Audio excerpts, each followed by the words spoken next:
Welcome into the Lockdown Dynasty Football Podcast, everybody. I'm Kate Magdziuk. You can follow me on Twitter at FFBallBlast. As always, I am joined by the fantastic Marcus Mosher. You can follow him on Twitter at Marcus_Mosher. Give the show a follow at Lockdown Dynasty. Leave those 5-star reviews wherever you find your fantasy football podcast. Don't miss a show, guys. We're gonna get you through this Dynasty season. Lots to talk about. Week 2 is almost in the books. It is, Kate. I've got a hot take I want to start the podcast off with. Are you ready? I feel like that's the way we need to do this on Monday morning. Is that okay? I like it. I think that's the perfect way to start the week. Let's do this. I got my coffee ready. Cooper Kupp, currently on Dynasty League Football, is wide receiver 24. Why isn't he inside of the top 3 wide receivers right now, Kate, in Dynasty Football? Over the first 2 weeks of the season, 108 yards and a touchdown against Chicago, 163 yards and 2 touchdowns against the Colts. I just feel like we ranked him all offseason like Jared Goff is still his quarterback, and he's not. And it's clear that Matt Stafford thinks he's the number 1 receiver on that team. And Kate, the other thing is he's been really, really good over his last 16 games, 1,200 yards and 104 receptions. Why are we ranking him so low? I mean, I think it's a good question, and it's a question I don't have an answer to. And I think the biggest concern for most people heading into this season was Robert Woods, because Robert Woods with Jared Goff played much more of that. It was more of a 1A, 1B with Jared Goff. It wasn't. Cooper Kupp is basically 1 A. Yeah, and then we have then we have Robert Woods, who's like 2 B.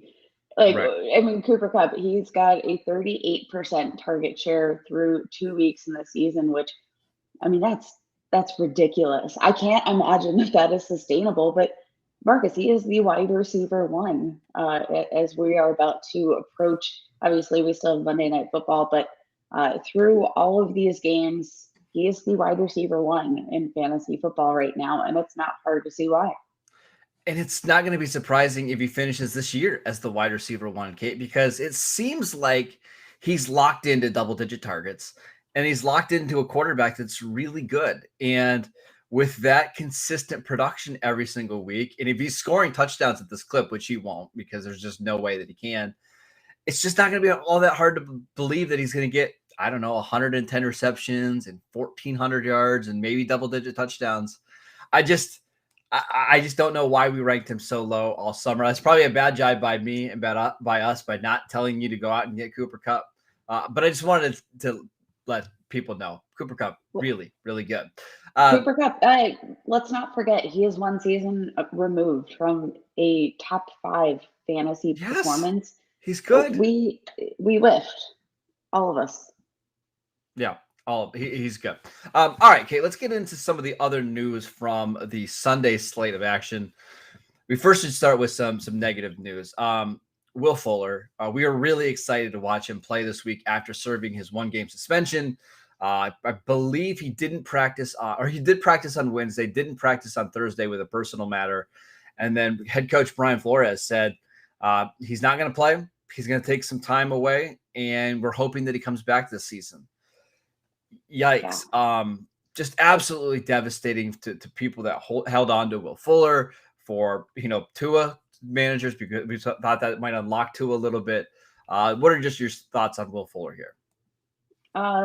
It's super unfortunate. If there's somebody, honestly, obviously we hate to take this fantasy spin and what's obviously a personal matter, but he does seem to have the full support of the team. Like, I want to stress to folks that it doesn't seem at all like this is an issue between Will Fuller and the team. I think this is truly a Will Fuller personal matter. But he does it. Coach Brian Flores came out and said, we've got his back, and, we're just taking it day by day. And so best of luck to Will Fuller. I'm still buying. He was already being valued as the wide receiver 45 headed into the season. We know he's capable of wide receiver 1 production. I think it's just a matter of time as to when we see that. Although this transfers over to our next matter is the Tua injury. Took a big shot early on in the game, ended up leaving with a rib injury. X-rays were negative, but he was carted off. He's apparently in significant pain. And Jacoby Brissett time, apparently. I mean, rib injuries, not super fun, but when these, even if they're able to play through the pain, when you're an NFL quarterback and you could be taking sacks, you have to be you have to be ready for that. So I do worry that Tua is going to miss some time, even though the X-rays were negative. Got to be concerned there because I mean the Dolphins just absolutely fell apart yesterday. Speaking about the Dolphins, we talked all offseason about what is Miami going to do at running back. Is it Myles Gaskin? Is it Salvin Ahmad? Is it somebody else? The answer is probably just nobody, right? This is a team that just can't run the ball. They want to make a committee. Even last week we saw, Gaskin only got 9 carries.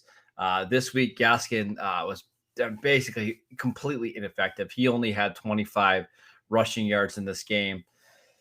This just feels to me, Kate, like a situation where the Miami Dolphins are going to be having a new running back next year, right? Like it seems like it's out of the question now, right? Yeah, if you were somebody who was able to offload Myles Gaskin this offseason, congratulations. I think you made the right move. Yeah. One more thing before we take a quick break. Kate, let's talk about those 49ers running backs because man, if you were somebody who spent a lot of your fab budget on Elijah Mitchell or you drafted him late in your rookie drafts, you had to be encouraged by the work here, right? He had 17 carries in this game. He also had 2 receptions for 11 yards. So 19 carries in a 49ers backfield is typically really, really good. However, only 42 total yards. Only 53 total yards, 42 rushing yards. Also left with a shoulder injury. Trey Sermon got 1 touch for 8 yards in this game. He actually fumbled. What is going on with this 49ers backfield? I don't want to touch it. I'm done. I'm not, like that saying, I'm ready to get hurt again. No, I've learned my lesson. I'm never falling done with for the this shenanigans again. or however we say it. Kyle Shanahanigans. Yeah. I'm done with all this. But at this point, it doesn't even seem like it's the Kyle Shanahanigans. It's just the fact that for whatever reason, these running backs cannot stay healthy. No. I mean, health seems to be an ongoing issue with the 49ers in general, which I don't know if it's a slew of bad luck, if there's something in that San Francisco water, but the 49ers in general are pretty hard to trust when it comes to health. It's not just a one-off thing. This is something that's been an issue in years past as well. I still would be encouraged by the usage of Elijah Mitchell, but he suffered a shoulder injury. He's banged up. There's really nobody else left. There's Trenton Cannon. Okay. Jermichael Hasty suffered an ankle injury. Trey Sermon, you mentioned his 1 touch, but now he's got a concussion. This is going to be a mess, but I will say I am encouraged by the usage of Elijah Mitchell. If he's going to be healthy, that remains the question for me. That's the biggest story here is that it seems like when everybody's healthy, Elijah Mitchell is the guy that Kyle Shanahan really likes. So even if he misses a couple of weeks, Kate, I think you can feel good that once he's healthy, he's going to return back to that role. All right, let's take a quick break so I can tell you guys about BetOnline. We're back and better than ever as all eyes are now turned to the gridiron as teams are back to start another football season. As always, BetOnline is your #1 spot for all the pro and college football action this season. With a new updated site and interface, even more odds, props, and contests, betonline.ag continues to be the #1 source for everything football. Head to the website or use your mobile device to sign up today to receive your 100% welcome bonus. That is double your initial deposit just for signing up.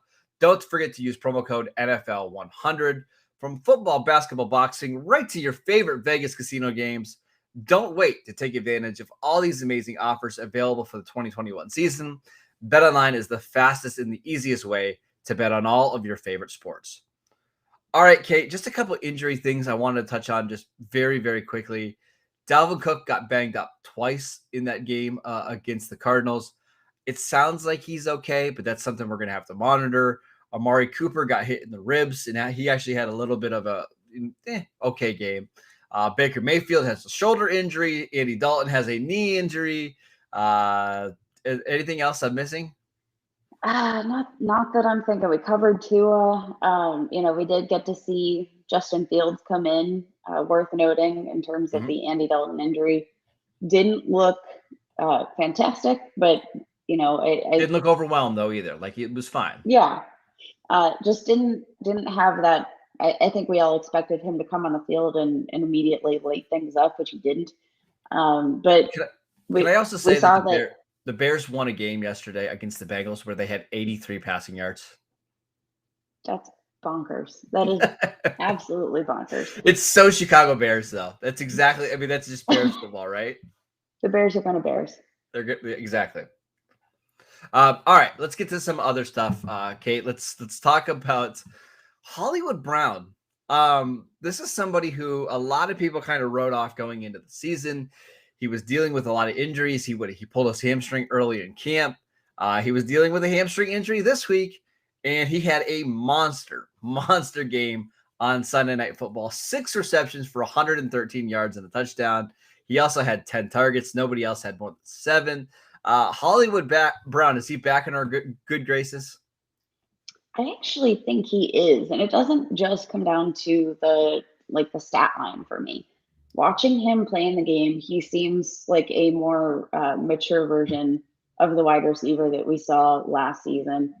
Back-to-back weeks, he's seen more than 6 targets. You gotta love that. He's clearly the guy. Like I think I projected Mark Andrews to be the guy that would be sort of like the safety valve, and the safety valve here seems to be Marquise Brown, at least for where this offense is.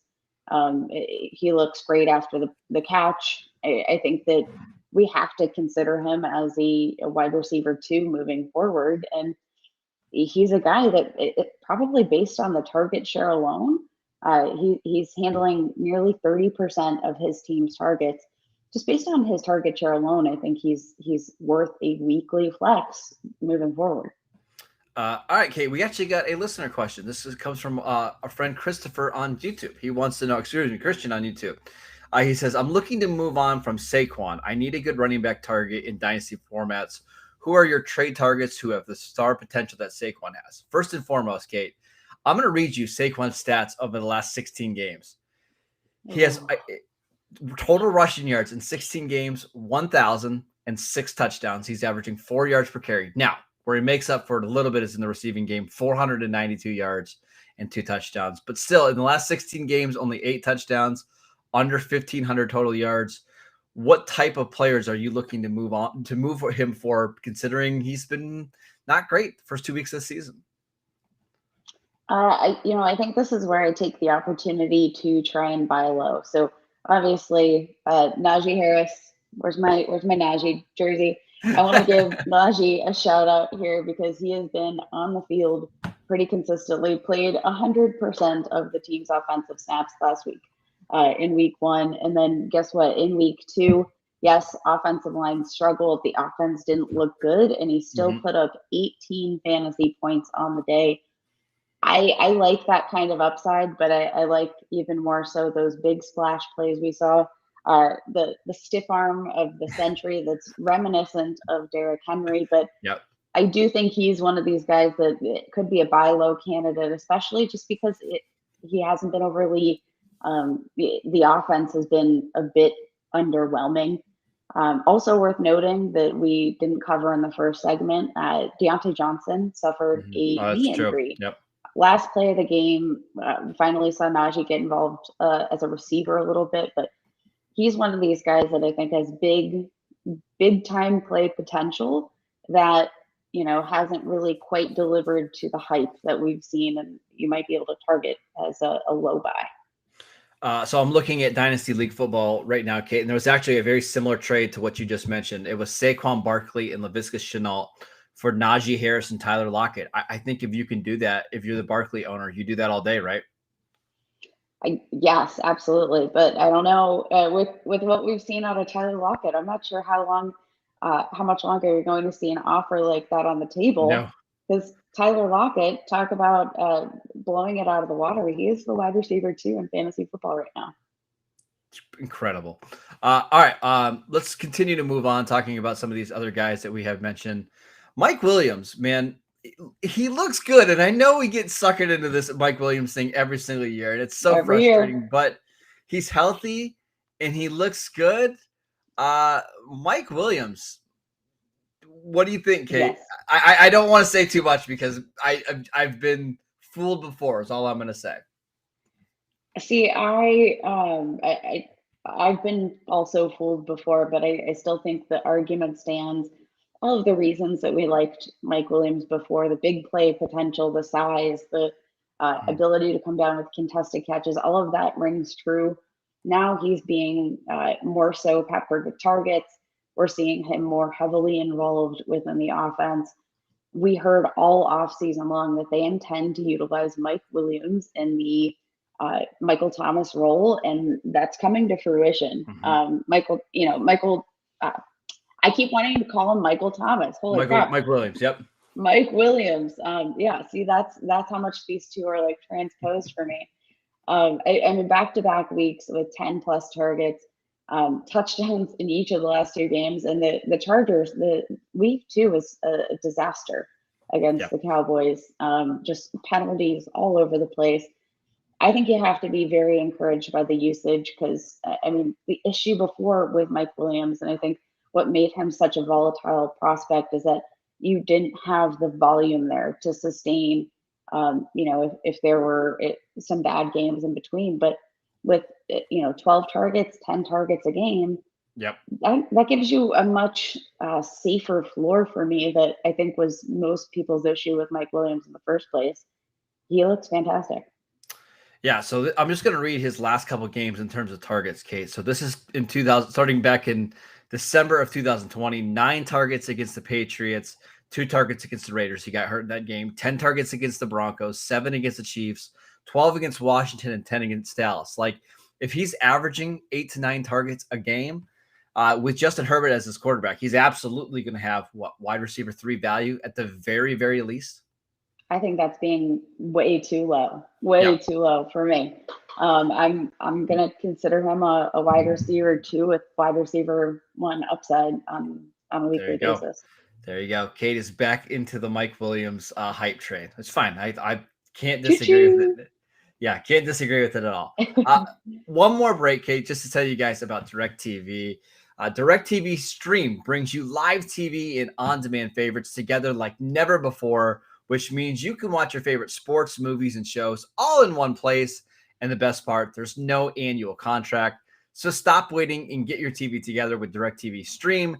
You can learn more at directtv.com. That is directtv.com. Also want to tell you guys about Built Bar. You know Built Bar. It's the best tasting protein bar out there. It's hard to even explain it. Real chocolate with amazing flavors, and it's just a great combination of low calories, high protein, and low sugar with no crazy additives. Best of all, they taste fantastic. Go to BuiltBar.com and use promo code LOCK15 and you'll get 15% off your next box at BuiltBar.com. All right, Kate, we've got just like 5 to 7 minutes left on the show. So we're going to do a little bit of some rapid fire stuff. So like 30 seconds to a minute on each one of these guys. First one, Rondale Moore. Wow. He's not leading this team in snaps at all at wide receiver. He's playing like 47% of the snaps, but he might be their most valuable receiver. What do you think? I think what we can take away here is that even though he's not playing 100% of snaps, he's being targeted when he's on the field and running routes, which it's been pretty remarkable to watch. He single-handedly, I think, really kept the Cardinals in this game. Obviously, you got to credit Kyler Murray, that you got to credit DeAndre Hopkins, but for some of the decisions we're seeing him make on the field, when they were going for that field goal, you saw Rondale Moore sort of stutter and step out of bounds. There was this very mature aspect to the way he was approaching the game. Sometimes clock management is not something you really see rookies excel at, and we saw that even in week 2. Just very, very impressive overall. Probably my biggest surprise, because I just wasn't sure that we'd be able to see, this translate to the field given his size. But he's so far so good. We're seeing a lot of production. 7 catches for 114 yards and a touchdown. I have to imagine that things only get better from here. Are you selling high or are you holding on this one? I'm holding. Okay. I think I would agree. This seems to be the real deal. And, when I'm looking at the overall productivity of the offense, they have had back-to-back games where they've scored 34 or more points. This is a high scoring offense. Kyler Murray is going to be throwing the ball. He's going to be moving up and down the field at will. Rondale Moore is a part of that. I'm holding. Next one, Kate. I'm looking at the numbers right now, crunching the numbers right now. This is a running back that's averaging 16.8 PPR points per game in the first 2 games of the season, despite his team basically never having a lead. Do you know who I'm talking about? It's the great Cordarrelle Patterson, who actually looks really, really good for the Falcons. So if you were one of these teams that went 0 RB in your redraft, or you've had a bunch of injuries and you picked up Cordarrelle Patterson, you got to be very, very pleased by what he's done so far. This week against Tampa Bay, 23 fantasy points. He had 5 receptions for 58 yards and a touchdown. He had 7 carries for 11 yards and a touchdown. Is Cordarrelle Patterson actually going to be a thing as a, RB2 this year?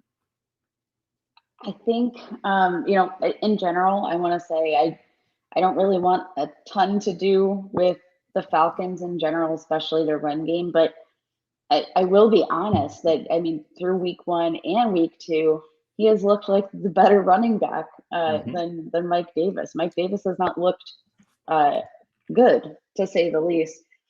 I'm very encouraged by the usage. Week 1, he had 9 touches. Week 2, that climbed up to 12. And he was very productive with those touches. I think he's definitely earning himself more.